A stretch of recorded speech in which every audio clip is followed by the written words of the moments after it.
Yeah, because are we good to go then? Yeah. Right, so I start then. If you want to, we can Right, try okay. one each if you want. Yeah, right. Okay. Hi. Well, we're the Lease Guys. It's Ollie and Andy from Yorkshire Fleet. Episode 1 of the podcast. It's going to be a rather analog feel to it, I think, in a digital world, as we like to say. But yeah, what are we going to talk about this week? We're going to talk about the hot topic that is electric cars. Hopefully give you a few tips and make everything a little bit clearer to what's going on in the world, because we all know it's a little bit confusing.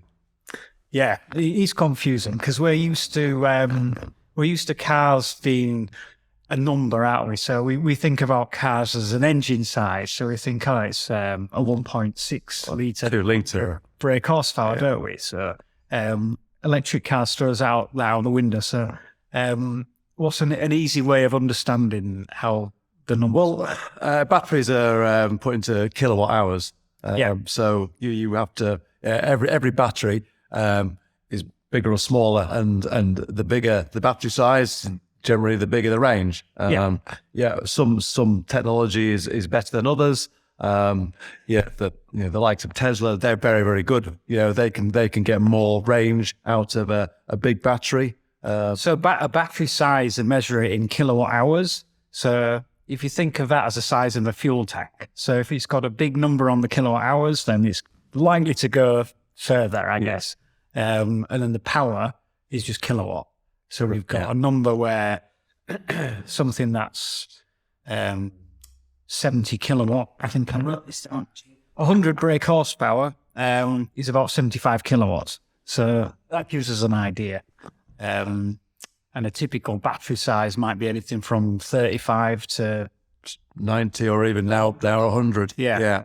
And as far as the number of miles per kilowatt hour, that range that varies on sort of how good the manufacturer is at building these batteries, and it's somewhere between 2.5 miles to, I think it tops 4.5 to 5 miles per kilowatt. So you can work that out. That if the bigger the battery on a 5 kilowatt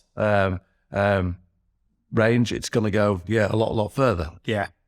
Okay. So the obviously there are lots of different cars out there, different ranges, and that seems to be the main kind of concern for people switching from a petrol diesel to a electric. Yeah. It's range anxiety, isn't it? It is, and it all depends on your journey. People say, well, I do need something that's going to do 250 miles, as a minimum. Yeah. But then you strip down your average journey to what you actually do in a week, and most people probably generally don't do more than 30, 40 miles in a day. Yeah. That's if you would take your average commute, it's very small. It's just these odd journeys during the month, see friends, family trips, that they're the big ones. Yeah. So you need to work out those journeys, and then how are you going to manage from there? Everyone's used to going to Tesco's, filling their car up and seeing 500 miles on their range, aren't they? They are. And you've just got to get away from that as a mindset. Yeah. And we're creatures of habit. We like safety, we like to know, and that's what we've been stuck with all our lives. Yeah. As soon as you move away from that, it becomes like, don't really want to do this. Yeah. I think what we would say is you need to be able to charge it at home, because you can't rely on public chargers for everyday use. So if you're going to get an electric car, the likelihood is you need to be able to charge it at home, and not on a normal 3-pin socket either. No. I mean, charging at home gives you because you're leaving the house, on a full tank, basically all 3/4 of a tank. Yeah. And we'll come to this charging, when best to charge, how to charge to a little bit later. Yeah. But yes, charge at home, but it's not possible for everybody. You live in a terrace street. Yeah. It doesn't always work. Things are getting better. And I wouldn't say if you can't charge at home, you can't have an electric car. I suppose it depends where you live. If you're out in the sticks somewhere, you probably want to be able to charge at home. But if you're, I don't know, in a area where there's better infrastructure, then maybe you can rely on it a bit more. But that's right. Yeah. I suppose so whether it's suitable or not for someone, I suppose if you just took a a radius of how far a car could go around someone's house, and they always drive within that radius, then they're always going to be able to have an electric car. That's probably the best way of the best way of describing it. For a way of describing it. Yeah, and charging, charging out and about other than being at home is, there are lots of options. There's lots of supermarkets now with 7 kilowatt chargers, that are free, and you can quite easily, just go and stick your car in there for a couple of hours and put, 30, 40 miles on, over a period of time. It's not impossible. So how long would you've got a Tesla? I have, yeah. So you've had different experiences of charging. I have, yeah. How long does it take to get maybe 50 or 80 miles in your... Well, it depends on because there's different types of chargers. So the 7 kilowatt charger, which is what you have at home, I plug that in overnight and it's probably on for about 8 hours. 8 hours is the average time for most cars from empty to full. Okay. But if I was to put sort of 50 miles in, I would probably plug it in for 2 or 3 hours, just over 2 hours would get me that. If we go to a super fast charger, one of these, there's various super fast chargers, 25 kilowatt hour chargers, and obviously they're very quick. The Tesla superchargers, 50 kilowatt hours.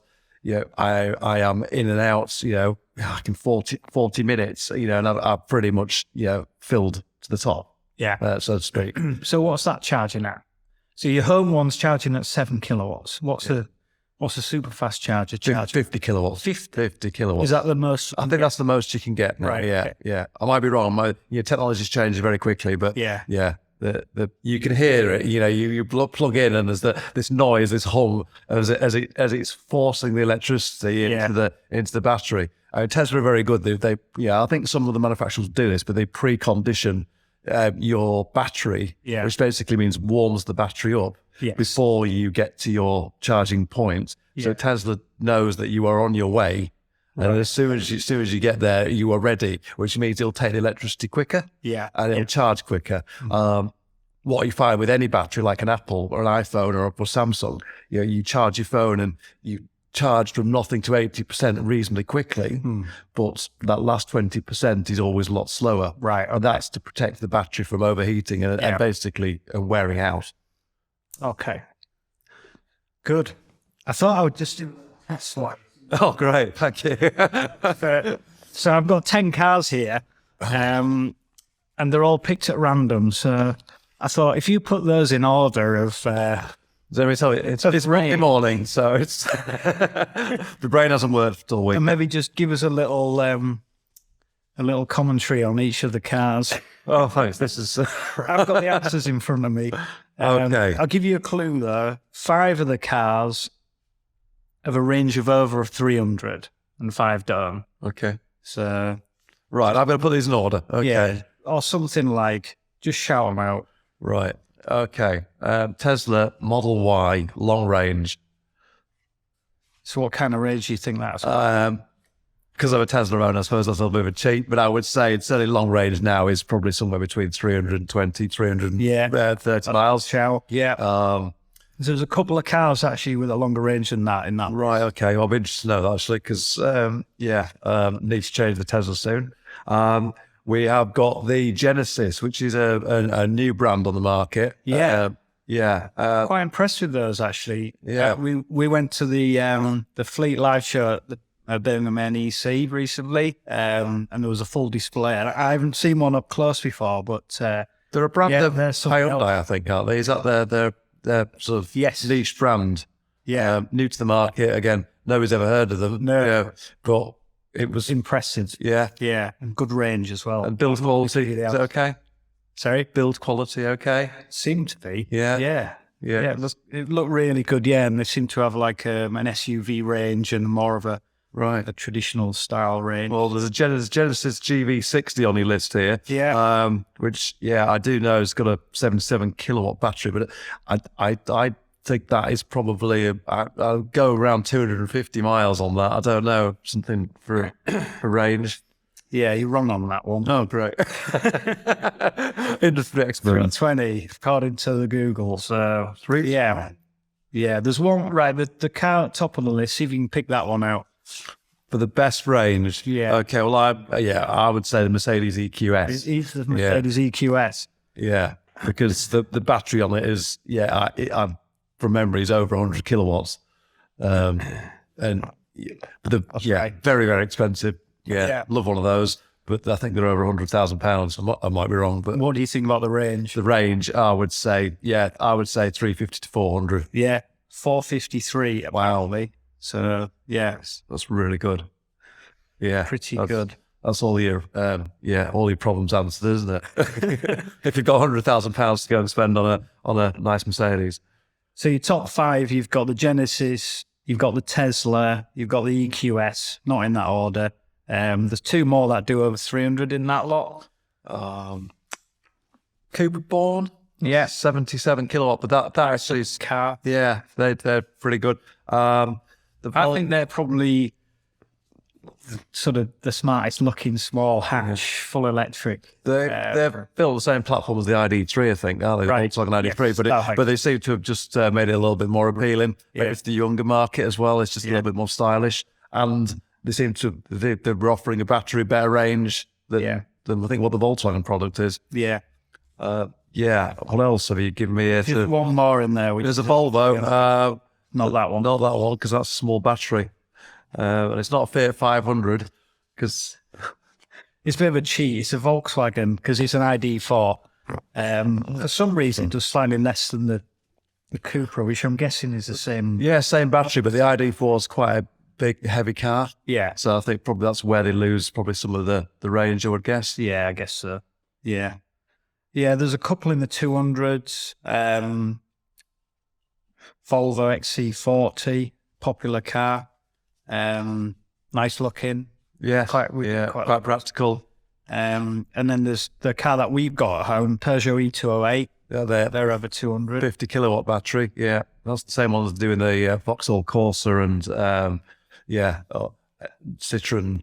Is that battery's very popular now across that range, and just 200 miles. Is it just or? Well, that's it's interesting because that's 225 apparently. Well, I can't remember the last time our car showed 200, even if it'd been plugged in for enough time. Don't know if it's the weather or if it's how we drive it, maybe. My Tesla's supposed to do 320. Yeah, I charge it up now, and it says 298 to 300 on a full charge. But what do I actually get out of it on even on a warm day? I would probably say it's 250, 260. In all best conditions. Yeah, you've got to take them all with a pinch of salt. I think, yes, if you drive somewhere between 50 and 60 miles an hour everywhere, you probably will get sort of better, top end of what the published range is. Yeah. But as soon as you start, going down the motorways, and Motorways just kill. motorways kill at 70 miles an hour and above. I think with electric cars, the slower you go, the better they are. Like, with diesel, you want to do 56 mile an hour, but with a petrol electric car, they just want to go too little. Yeah. The problem with electric cars, they both know, they're very quick. They're very nice to drive, they're very easy to drive, but you want to put your foot down a bit more, and then you just eat up. You just eat your battery. So that's one thing to take into account, is just a bit, probably a little bit more conservative with your right foot. And the one on the bottom of the list was a Honda E. But it's going to be it is a city car, Yeah. and it's got such a small battery, and it's probably not for everybody. It's a London car, probably, I would say, maybe. Certainly a city car. Yeah. It's very small, so it's very light. It's like the Fiat 500. Yeah. Smart do one as well. That is a very small, I think from memory, it's like 17 kilowatt battery. It's tiny. Yeah. But, I think it's got a range probably less than 100 miles. On a good day. I threw the Mini in there. I thought that was a bit disappointing, really. Yeah, well, I've had the Mini. I test drove a Mini. Just they gave us one for a few days, and they've great car, iconic, but they've Another city car. another city car. Yeah, and a lot of people do like them, but I think they need to do something with the battery, because it's just not 100 miles. It's not enough for. It wasn't built maybe as an electric car, whereas like the Peugeot E208 had electric in mind when they designed it. Cupra, obviously the Cupra Born. Yeah, pure. Right. They've been made from the ground up. Yeah, Yeah. as electric cars. So it may be battling against the fact that it was built as a petrol car. Yeah, I think so. Yeah, they've just made to make something that was a very good selling brand, very iconic, as I said, and then stuck a battery in it and hope for the best, and it ticks lots of boxes for people. Yeah, but, we've heard people aren't happy with range, and as you say, as soon as you put your foot down and it's -4 degrees outside, you're down to 70 miles, and it's not great. So in your experience of having your Tesla, a year ago you did a trip from York down to Cornwall. I did. You made it back. And I made it back as well. So how did that go? It was good. I was quite nervous because that's probably one of the longest journeys I've done, in this country, with COVID and everything. So that we decided that that holiday was going to be a UK holiday. Yeah.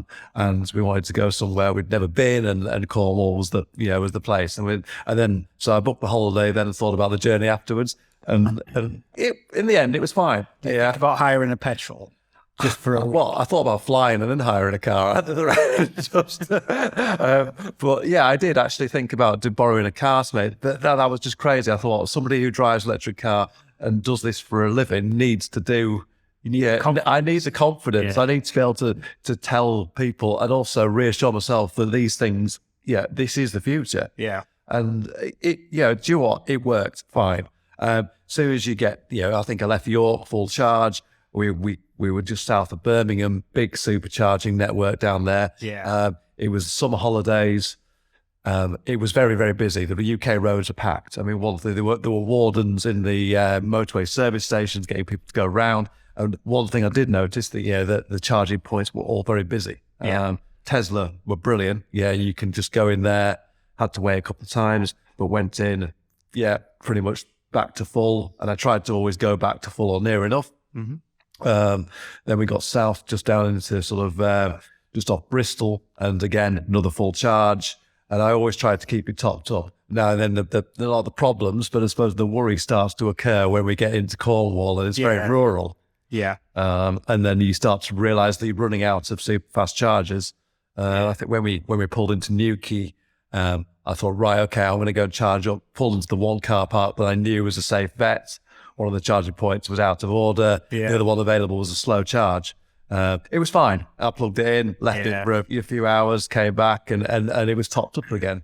And then there were some other nice surprises. We went off down to Eden Project and found a little car park, not there, but in a little fishing village, and they just fitted some 3 charging units, and plugged in there, left it for 4 or 5 hours, and again I was back to full capacity. And again, same coming back. We did the reverse.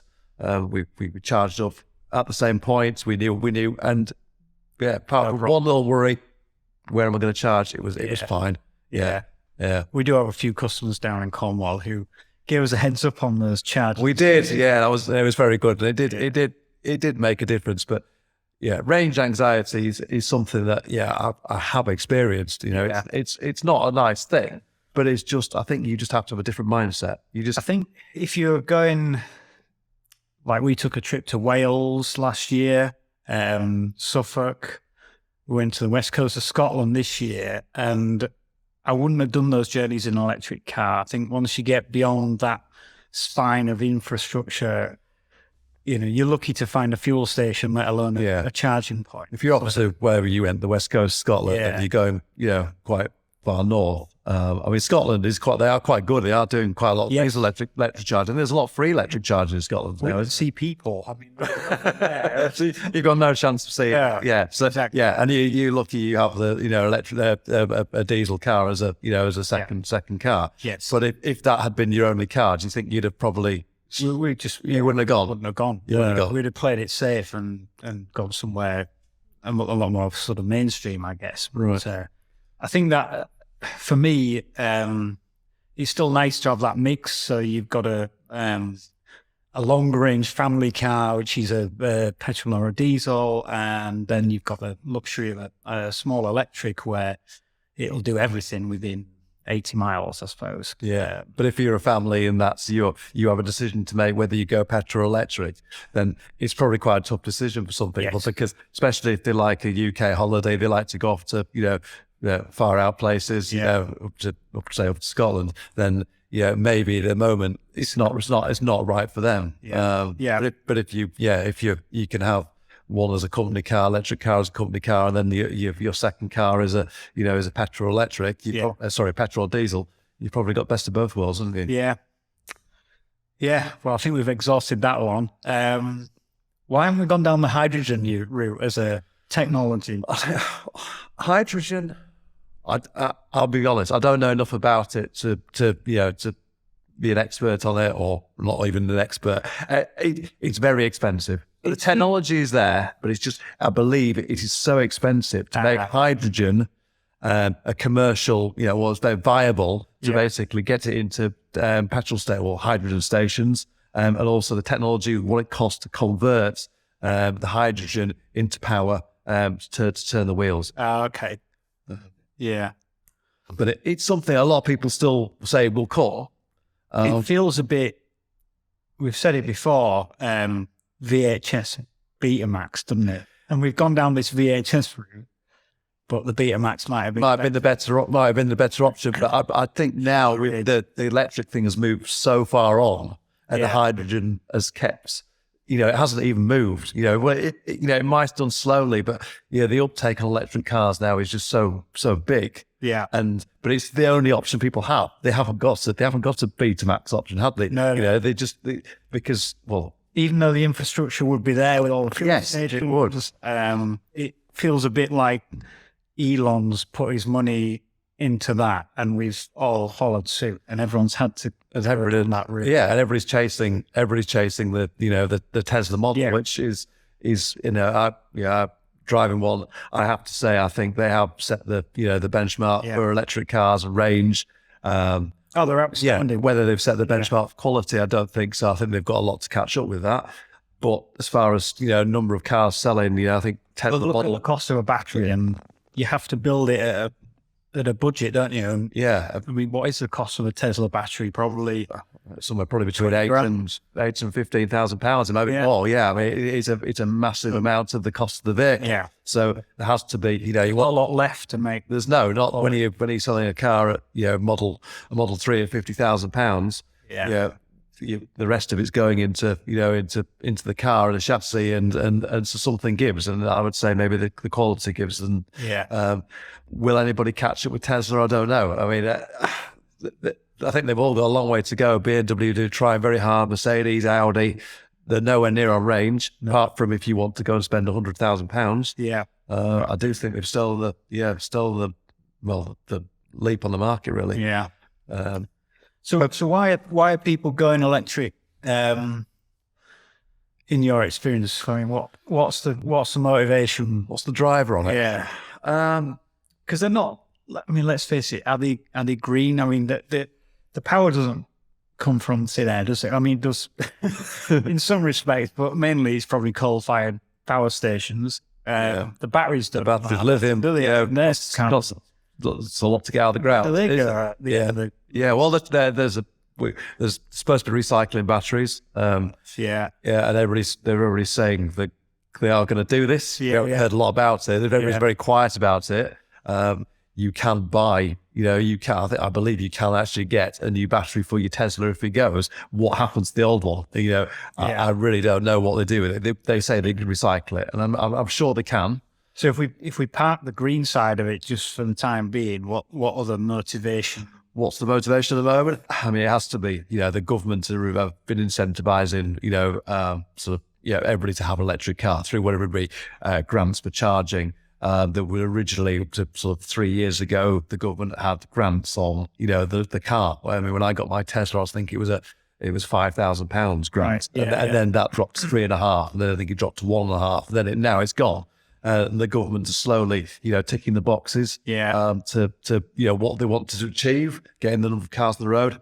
But the big incentive for a lot of people to have an electric car is company car drivers. Company car tax. Company car tax, benefit in kind. 2% at the moment, as opposed to 37. Which if you drive a petrol diesel, Passat, you literally into probably £200-300 a month as a 20% taxpayer. Yeah. If you're driving an electric car, you're paying £25 a month. So it's crazy. So the government are incentivizing you to have an electric car through your business. Yeah. Or as a company car driver, and let the company pay for it and not pay a lot of tax. Yeah, the employee or the director of the company, if they can have an electric car, isn't a win-win situation. It's almost like an instant pay rise because they've suddenly gone from driving their Ford Mondeo and paying £200 a month to paying, so say, £30 a month, and it's great. It's just whether the company want to buy an electric car. Let's say we've got someone who likes the idea of saving tax, but likes going on holiday to the west coast of Scotland. What's the best of both worlds? Well, as I say, we probably have to rule out the electric. So if you want to keep your CO2 down, because that's what it's all based on, is CO2 emissions. Yeah. And as we know, an electric car is zero. So it's where you go from 0 to 130 grams. So there has to be a middle point, and that middle point probably is a FEV, which is a petrol hybrid electric vehicle. Plug-in hybrid. Plug-in electric. Or the FEV again. Plug-in. We'll have to call that. Okay. So it's a plug-in hybrid electric vehicle, right? PHEV. That's it. Yes. Well, there. Yeah. Hence, yes. Yeah. So I think a lot of these start from sort of, I think, best of them are 19 grams. I think now up to sort of 35. 19 grams. 19. Right. Yeah. Some of the new Range Rover Sport's very low. Yeah. Mercedes. And that's another thing as well. The sort of the plug-in traditionally was just petrol. Yeah. And now the Mercedes, I think, are the only diesel manufacturer to have a plug-in diesel. So these people are plugging this FEV in. How far are they getting on electric before the petrol or diesel kicks in? I mean, the electric range for a petrol on most of these is probably somewhere between 25 and 35 miles. Right. But it's enough for most people's daily commute. Most people could quite happily run that car and just run it around town, even commute to work. And if they're lucky enough to have charger points at work, charge it at work and then and home again. And that's probably the way they've been designed to be used. So they're saving on fuel because massively. Even with electric prices going up, there's still a massive saving, at least half the cost of fuel, isn't it? It is. We think. And if they're putting it through the company, it's very, very tax efficient. So it is, As I say, and there's more choice of vehicle. There's a lot more choice. Yeah. I mean, I say that, Volkswagen have been very good at this. They were one of the first. They have a 1.4 plug-in petrol, and that goes right across the range from all their Seats to their Audis, all the Volkswagens in a range of cars. So you can go from a small hatch Golf to a Tiguan, to an Audi, Q5. So there is a lot of choice. And again, the government are quite happy for to keep they're keeping the CO2 emissions low, so they're keeping the company car tax low. Whether it'll last and how long it'll last for, I don't know. There will be a point where the government have to start taxing people more. For this product. So just by taking a plug-in hybrid vehicle through the company, you don't have to plug it in to save the tax, do you? They don't know if you plugged it in on. No, they don't. No. You can run it on. You can run it purely on electric. And I think we heard a fact that the number of leased cars that go back to was it British car auctions, I think, at the end, and these were BMW 330e petrol electrics. And I think it's something like 60 or 65% of these still had the charging cables in the original bag sealed and never used in the boot. And people were still, we're just running these purely for the tax. Which. Not the idea. Not the idea at all. Right. No, it's not saving the planet. It's not saving your fuel. It's not saving your company money on electricity. But it's some people's mileages won't. If you set up in the morning and you have you're a rep on the road, or you've got a 200-mile daily commute. Yes, you could have plugged it in and had 33 miles or 3 miles, but 30 electric miles. But some people don't, or they live on a terrace street. They can't do it. But the car will work exactly the same, whether it's got charging or not. Performance-wise and obviously tax-wise, it will. So yeah, you would choose a plug-in hybrid vehicle either to save tax, save a bit of fuel. And they're quick up. It's they're very quick because you've got electric motor with a petrol or a diesel engine, so you get great performance. I mean, it's some of the smaller hatchbacks, the Golf GTI performance and some more, so they're quite exciting cars to drive. It's just and it's a great compromise for those people who don't want to just drop into electric. So where are we on electric vans these days? Where are we? So they're getting there. I mean, the one thing that's been has been criticised is the range has not been. I imagine if you put a van in a wind tunnel, it's not going to perform particularly well. They're not very aerodynamic. They haven't got anything going for them. No, they carry loads, and the big, the bigger the load, the less range the battery's going to, is going to give you. It's something that you would think with all that space that the manufacturer will come up with a van that could do 200, 250 miles, no problem at all. And they are getting there. Ford have got an e-Transit, which is something that's probably one of the better ones.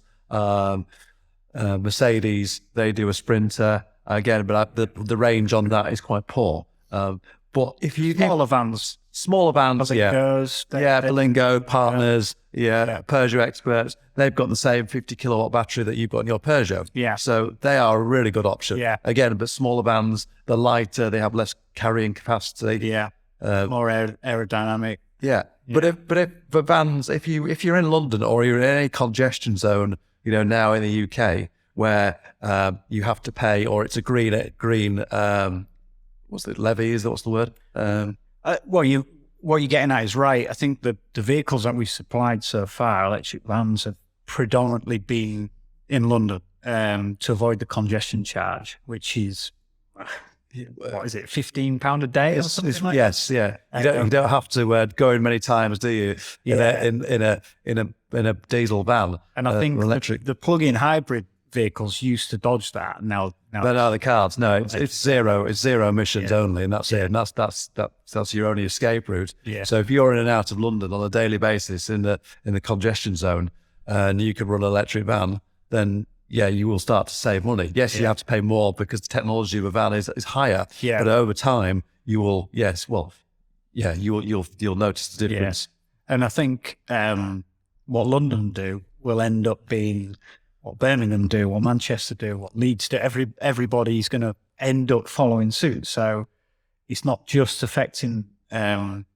No, there's no escape from it, is there, really? That's the thing. So it's like London was the thing that the test centre, and the zone has grown bigger and bigger. Where you can go now or where you can't go. Well, that's the ULEV, isn't it? So that's expanded from kind of central London all the way out to the sort of north and south circular, hasn't it? So the ULEV affects older vehicles that aren't Euro 6 compliant. Congestion zone is still that small area of London that they don't want people basically going through. And then Birmingham followed, I think, as the next one. As we say, Manchester, I think, then Leeds. And as you say, it will be, lots of others will eventually, there will be places like York, will suddenly want to just go completely green, and you will not be allowed in the city centre unless you have a zero emission car or a van. Which will make it very difficult for some people. Well, force them down a road. They have to go because you can't service buildings. You can't do deliveries. It's impossible, isn't it? No, that's it. Mentioned service. So how does servicing work on an electric vehicle? Again, from experience. So, I mean, 2.5 years into my Tesla, and it hasn't had any servicing. It's had tyres, and that's been it. It's been in to do, but there is nothing there. They have a motor, a battery. They generally don't break. Yeah. They say don't break. They can break, but Yeah. they don't need any maintenance. There's no oil, there's no real moving parts in there that need, that need to be serviced. There's brakes. There's probably air conditioning. Brake pads, tires, but there's very little.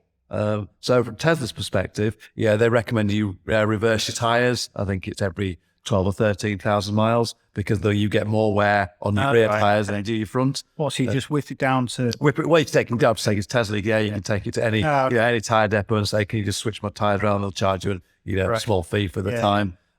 Just so you keep your tread nice and even. Right. But your Peugeot, I think Peugeot are a little bit different, aren't they? Well, I think, imagine Tesla don't have the infrastructure of garages to keep happy, do they? And I wonder whether the manufacturers with a large dealer network are going to have to come up with a way of getting customers to get back into garages for some reason or other. So I was quite surprised that we had to take our car in after 6,000 miles for a service.